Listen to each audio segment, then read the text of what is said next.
because I did my BA and my MA in the UK.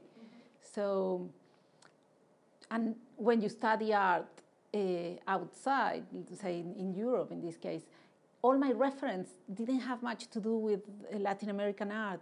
And everything I kind of learned and knew about Latin American art was by a very good friend of mine, Guy Brett, who's one of the very important art historians, the first one to take into Europe artists such as Elio Itisika and Lydia Clark.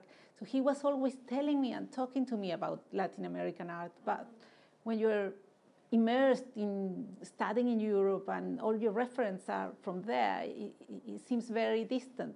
So I've only started discovering Latin American art really in the last 8 to 9 years since I went back. Now, my project Plataforma Atacama is a response to my own interests, to be honest, and to the fact that I come from the north of Chile. So since I arrived in Chile, I found it very difficult to work there. It was, again, because I never studied in Santiago. I didn't have any, relationship to anybody from the art world. So it was a very slow process. And to be honest, who helped me most were curators and people from outside, kind of opening doors, But since I arrived in Chile, I kind of focused myself like being in South America. Okay, so I'm not in Europe anymore, but I am in Latin America. So I've never had this feeling of being just in Chile or working in Chile. I work in the world, and mainly my focus of research is Latin America. Now, Plataforma Atacama, as I said, respond to my own interest and the fact that I am from the north. So when you are working all the time in very big projects, and I mean big in the sense of working with, almost always more than 50 artists, 60, 108 artists in Mercosur, you feel that need to stop traveling for a bit and go back to your roots. And that's very much what I do with Plataforma Atacama. I've always had very deep interest in the notion of territory and the notion of landscape. And I find that whenever I said that I come from the north of Chile, from Atacama, everybody says, oh, it's beautiful, oh, it's, And so this notion of demystifying the postcard, do you say postcard? Yes. Demystifying the postcard of this beauty, which it happens. Every single artist I take there, I know the first 3 days, it's not going to be any work because they're going to be in awe, They're going to be just stunned by the volcanoes, by the wonderful geysers and all this devastation of the desert. Now, after the third day, when they meet local people, historians, archaeologists, even travel guides and people that are around, they stop seeing the actual landscape for the picture and they start seeing what's underneath. And that's when someone like Patricio Guzman comes up, with all the disappears and the history of it and what it means to live there and what it means for people, what it means historically and in how indigenous people how they live, actually, how the society in that area live. Like you have the indigenous communities, but you have people from outside that have stayed there, so they're kind of locals but outsiders, and there is a whole notion of what's under the ground of that wonderful desert. That's what I'm interested in. Which artists have explored more about historical themes and dictatorship in Chile? I should say that the majority, actually, and it stuns me because when I'm very familiar to the art scene in Brazil, and I think when it was the dictatorship times in Brazil, it was a bunch of 5 or 6 artists who work very much in those lines and explore that. And they still working politically today, but they're not stuck with the dictatorship times that they lived. They still exploring in a political way, but not that exact political event.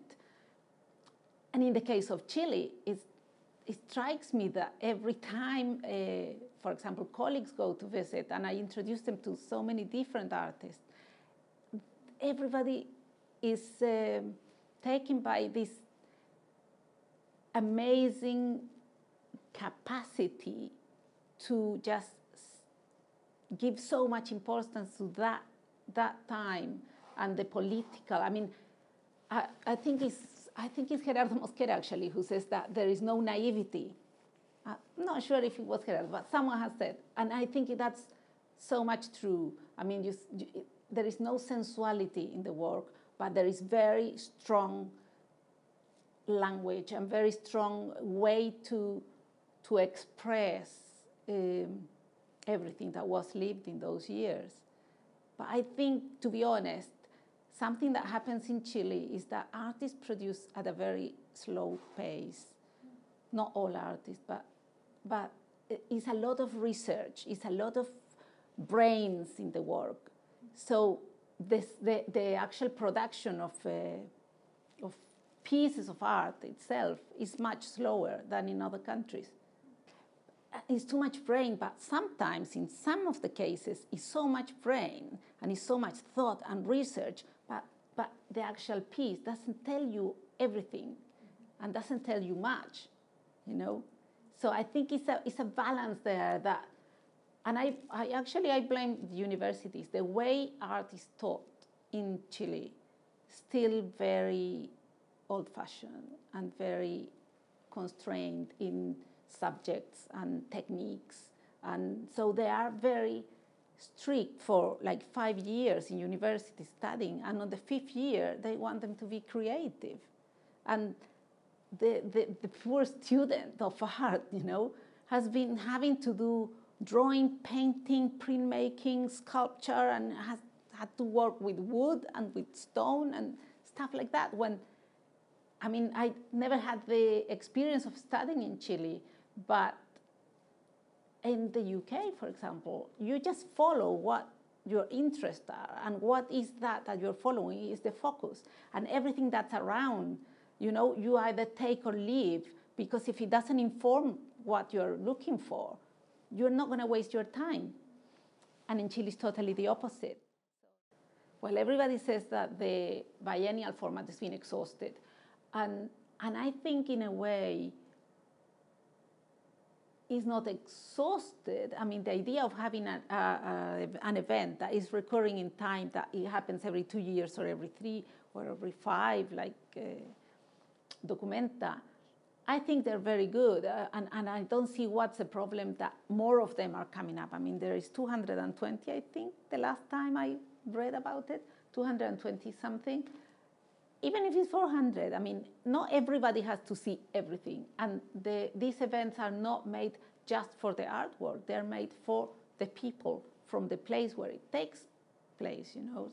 So it's always, the idea is to center them as the relationship with the local communities where the event takes place. Now, what is exhausted, I think, is the format. The format of a big, big biennial, like Sao Paulo, for example, it works in Sao Paulo and still works in Sao Paulo. It works in Venice and it will still work in Venice. But in smaller places, for example, Guatemala, I'm working in the 20th Bienal de Arte País, which is sponsored by one family and is wonderful, and they've sponsored it for 20 years. But then places like Guatemala or like Chile, for example, or any, you know, these smaller countries that have not had exposure and that the artists are not exposed in the world, you have to wonder then and ask yourself, what is the biennial for? Why cannot be a biennial that is not centered on exhibition making, but it can be centered on network making, on infrastructure making, on making things happen for the artists, for the local artists. So, for example, the Guatemala Biennial, for many, many years, it was a biennial that was for Guatemalan artists. So they were not seen outside, And they were not inviting people from outside to see them either. They were seeing themselves, So what's the point of that? And the great thing is that biennial, for example, has changed. Now, the first time, I think it was Jose Roca, who invited 3 international artists to the event. Then the following year, the following curator, which I don't remember who he was, invited 5. Then Cecilia Fajardo Gil in the last edition invited more, 6 or 7 international artists. And this edition, where I'm working, is mainly international. Like we have, I think I'm working in it with Alma Ruiz, and I think it's 9 Guatemalan artists, if I'm not wrong, and the rest is international artists. So you think, okay, that's going to help, that's going to make a link, it's not just about the exhibition being international, but it's about what will happen with all those international artists that will go to Guatemala and will meet the local artists. And those local artists then will, eventually will, through that network, will get to do things abroad as well. And also the circulation of the catalog, for example. It's an international catalog, it's not a local catalog. So it's going to give them more exposure.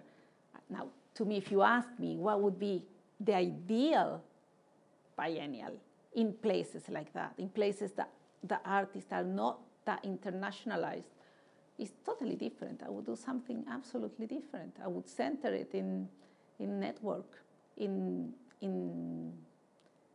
exposure and network for the local artists. Well, I think any country, Canada is big and it's got power, but you're right, Canadian artists are not that internationalized, and I think I could count with my hands the amount of Canadian artists I know. But I'm going to answer to you with one example of a project that I conceived many years ago, not that many years actually. It's called LARA, Latin American Roaming Art. I conceived the project and I ran the first edition of it, then it stayed in the hands of a colleague. But it's based on exactly that, network and getting to know, and it's not a network of just meeting or being known by other people, it's establishing relationships. I think from relationships, things can happen. From acquaintances, things will never happen. Now, that project, for example, the structure was, it's a roaming project. It takes place in different countries of Latin America every year, once a year, and it consists on a residency where it was invited 3 local artists from the host country and 5 Latin American artists. So they would live together, in the same place, and they would work together for 2 to 3 weeks. Now, each of them would end up doing totally different things. It's not like they would build a work. In that case, the result had to be a piece of work that they would go home, and 6 months later they would come up with a project, and that was an exhibition. Now, it doesn't really need to be, but in that case, there were sponsors that needed that. But I think the format of smaller size projects in residencies or working with communities, I think that is actually, that works. Like, for example, making smaller groups of residencies or sponsoring local artists to go abroad,